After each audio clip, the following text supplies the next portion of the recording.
Hi friends எல்லாருக்கும் வணக்கம். Welcome back to the channel. இன்னைக்கு ஒரு சூப்பரான வீடியோல தான் உங்கள நான் மீட் பண்ண போறேன். என்ன அப்டின்னா, நான் வந்து ஒரு 2 மந்த்ஸா வந்து பீரியட்ஸ் ஆகல. அதனால என்ன பண்ணேன்னா, கார்டு போட்டு வீட்லயே செக் பண்ணி பார்த்தேன். நார்மலா ஒரு வேளை இருக்குமோ செக் பண்ணி பார்க்கலாம் அப்டிங்கிறதுக்காக நான் பார்த்தேன். பார்த்ததுக்கப்புறம் பார்த்தீங்கன்னா, எனக்கு அந்த 2 கோடு வந்துருச்சு. எனக்கே வந்து நம்பவே முடியல. எப்புட்றா இது நடந்துச்சு? என்ன இதுன்னு ரொம்ப ஒரு பெரிய மிராக்கிளா தான் இருந்துச்சு. ஏன்னா, எனக்குமே வந்து பார்த்தீங்கன்னா, அந்த நீர்க்கட்டி ப்ராப்ளம்லாம் கொஞ்சம் இருந்துச்சு. வெயிட் வந்து எனக்கு ஓவர் வெயிட் 80க்கு மேல போனனால, ஒரு லாஸ்ட் ஒரு 3 மந்த்தா இந்த நீர்க்கட்டி ப்ராப்ளம் வந்துச்சு. அத எப்படியோ டயட்டு அது இதுன்னு எல்லாம் ஃபாலோ பண்ணி, சரி பண்ணி, நான் வந்து மெயினா பேபிக்காக பண்ணல. ஹெல்த் நல்லா இருக்கணும். இந்த நீர்க்கட்டிலாம் வேண்டாம். ரெகுலரா பீரியட்ஸ் ஆகி உடம்பு நல்லா ஃப்ரெஷ்ஷா இருக்கணும் அப்படிங்கிறதுக்காக நெறைய ஃபாலோ பண்ணி நான் செஞ்சேன். அது எல்லாம் பண்ணி ப்ராப்பரா பண்ணனாலயோ என்னமோ தெர்ல. ஒரு 3 மாசம் கூட இல்ல 2 மாசம் தான். 2 மாசத்துலயே அந்த நீர்க்கட்டிலாம் சரியாயி ஒரு குழந்தை நம்ம வயித்துல உண்டாயிருக்கு. அது உண்மையாவே ரொம்ப பெரிய சந்தோஷமான விஷயம் தான். நான் என்ன பண்ணேன், வீட்ல செக் பண்ணிட்டு ஹாஸ்பிட்டல் போயி ஒரு ஸ்கேன் பார்த்தோம். அதில வந்து டாக்டர் மாரி சொன்னோனே, முன்னலாம் ஹாஸ்பிட்டல் போனா அந்த கார்டு வச்சு எல்லாம் செக் பண்ணி பார்த்துட்டு அப்புறம் தான் பண்ணுவாங்க. ஆனா, இப்பலாம் வந்து டைரக்ட்டாவே ஸ்கேன் பார்க்க ஆரம்பிச்சுடுறாங்க. அதுதான் வந்து விசிபிலிட்டி ஸ்கேன்னு சொல்லுவாங்க. எனக்கு எடுத்த விசிபிலிட்டி ஸ்கேனோட ரிப்போர்ட்டு அதில எவ்வளோ எவ்வளோ அளவு இருந்தா எப்படி இருக்கும்? அதில என்னென்னலாம் பார்த்தாங்க? என்னோட எக்ஸ்பீரியன்ஸ் எப்படி இருந்துச்சு? அப்படிங்கிறது தான் இன்னைக்கு நான் உங்ககிட்ட ஷேர் பண்ணிக்க போறேன். ஸோ இந்த வீடியோல உங்களுக்கு ஏதாவது டவுட் இருந்துச்சுன்னா, கண்டிப்பா கமெண்ட்ல சொல்லுங்க. இது போன்ற பிரெக்னன்சி ரிலேட்டடா என்னோட ஜர்னி ஃபுல்லாவே நான் எடுக்கிற ஸ்கேனு, என்னென்ன ப்ராப்ளம்ஸ் இருக்கு, எப்படி நான் ரெக்கவர் பண்றேன், அது எல்லாத்தையும் உங்க கூட நான் ஷேர் பண்ணிக்க போறேன். அது சம்மந்தமா தான் சேனல்ல வீடியோ வரப்போது. ஸோ நீங்க சப்ஸ்கிரைப் பண்ணல அப்படின்னா, மறக்காம சப்ஸ்கிரைப் பண்ணிக்கோங்க. இப்போ வீடியோக்குள்ள போலாமா? ம். ஃபர்ஸ்ட் இது நான் எப்ப எனக்கு எடுத்தேன் பார்த்தீங்கன்னா, அ ஜான்வரி தான் வந்து எனக்கு சரியா பீரியட்ஸ் ஆகல. டிசம்பர்ல அதாவது நவம்பர்லயே ஒழுங்கா ஆகல. ரொம்ப நாள் தள்ளியாச்சு. டிசம்பர்லயும் அப்படிதான் ஆச்சு. ஜான்வரிலயும் அப்படிதான் ஆச்சு. ஆனா நான் ஒவ்வொரு மந்த்துமே வந்து சரி எதுக்கும் செக் பண்ணி பார்ப்போமே அப்படின்ட்டு கார்டு போட்டு பார்த்தப்ப, எனக்கு கார்டுல எதுவுமே காட்டல. காட்டாதனால தான் நான் ஹாஸ்பிட்டல் போய் பார்த்தேன். ஹாஸ்பிட்டல்ல போய் பார்த்த உடனே டாக்டர்ஸ் ஸ்கேன்ல பார்த்துட்டு, "நீர்க்கட்டி நெறைய இருக்கு. அதனால தான் இதாயிருச்சு" அப்படின்ட்டு அவங்க ஒரு சில டேப்லெட்ஸ்லாம் குடுத்தாங்க. அப்புறம் டயட் நெறைய சொன்னாங்க. இதெல்லாம் ஃபாலோ பண்ணணும். இதெல்லாம் செய்யுங்க அப்படின்னு சொல்லிட்டு, அவங்க சொன்னதும் ப்ளஸ் எனக்கு தெரிஞ்ச வகையில எங்க அம்மா, அப்பா பாட்டி, மாமியாரு இவங்கலாம் சொன்ன டிப்ஸ் எல்லாம் வச்சு ஃபாலோ பண்ணி, கரெக்ட்டா பார்த்தீங்கன்னா, எனக்கு பிப்ரவரியில கரெக்ட்டா பீரியட்ஸ் ஆயிருச்சு. அடுத்த மாசமே கரெக்ட்டா அந்த 28 நாள்ல எனக்கு ஆயிருச்சு. அதுக்கப்புறம் மறுபடியும் வந்து மார்ச்ல எனக்கு ஆகல.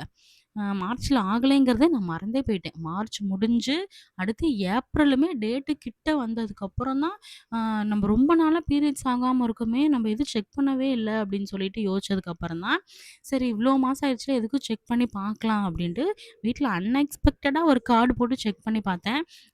எனக்கு ரொம்ப சர்ப்ரைஸா இருந்துச்சு. ஏன்னா நான் எதிர்பார்க்கவே இல்ல. கன்சீவா இருப்பேன் அப்படின்னு சொல்லிட்டு. எனக்கு டக்குனு அது கன்சீவா இருக்கேன்னதுமே எனக்கு ரொம்ப ஒரு சந்தோஷமாயிருச்சு.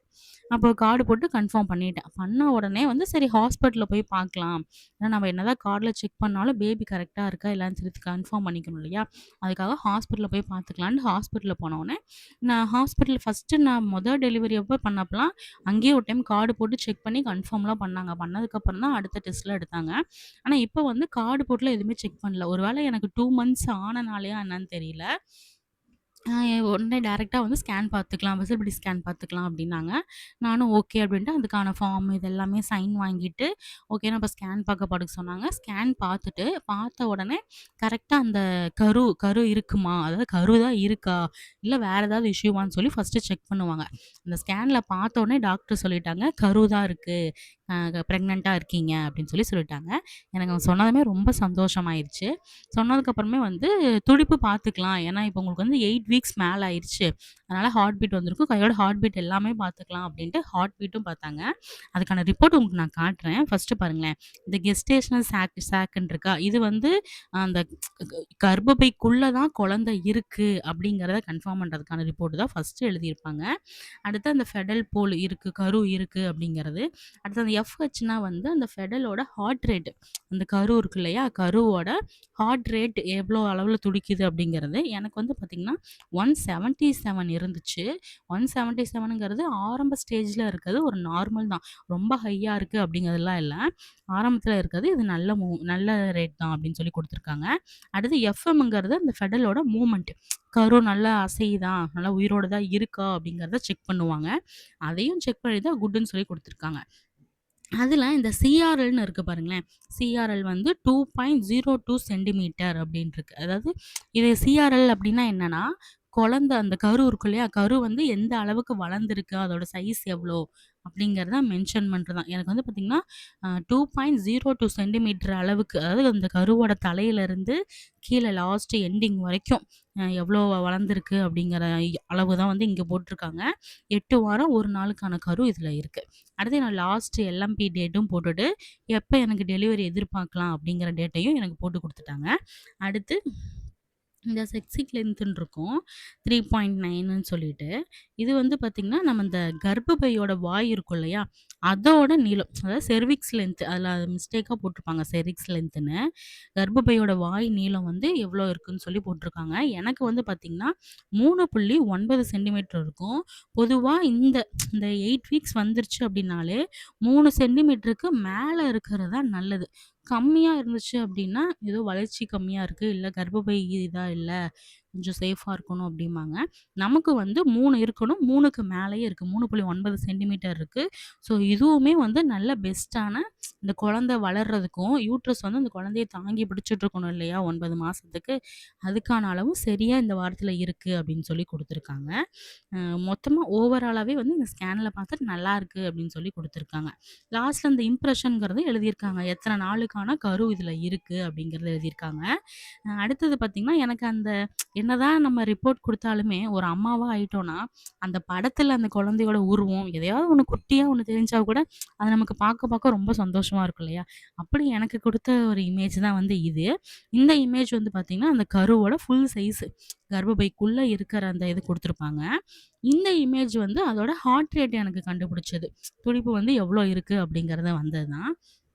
இந்த ரிப்போர்ட் ஃபர்ஸ்ட்டு எடுக்கிறப்பயே கொஞ்சம் பயமா தான் இருந்துச்சு. ஏன்னா, என்னதான் நமக்கு பீரியட்ஸ் தள்ளி போயி, கார்ட்ல எல்லாம் கன்ஃபார்மா வந்தாலும், கரெக்ட்டா அந்த குழந்தை நல்லா இருக்கு. எந்த பிரச்சனையும் இல்ல. அப்படின்னு சொல்லி அவங்க சொல்ற ஒரு விஷயத்துக்காக தான் நம்ப ரொம்ப ஏங்கிட்டுருப்போம். கரெக்ட்டா அந்த ரிப்போர்ட் எல்லாமே நார்மலா வந்தது. எனக்கு ரொம்ப, ரொம்ப, ரொம்ப சந்தோஷமா இருந்துச்சு. ஸோ இதுதான் என்னோட ஃபர்ஸ்ட் இந்த விசிபிலிட்டி கன்ஃபார்ம் பண்ற ஸ்கேனு. நெக்ஸ்ட்டு நான் எடுக்கிற ஸ்கேனு ஏதாவது வேற ஏதாவது இருக்கு அப்படின்னா, எல்லாத்தையும் உங்களுக்கு நான் ஷேர் பண்ணிக்கிறேன். உங்களுக்கு இந்த மாரி எக்ஸ்பீரியன்ஸ் இருக்கு அப்படின்னா, கமெண்ட்ல சொல்லுங்க. வீடியோ புடிச்சிருந்துச்சுன்னா, மறக்காம லைக் பண்ணிக்கோங்க. சப்ஸ்கிரைப் பண்ண மறந்துறாதீங்க.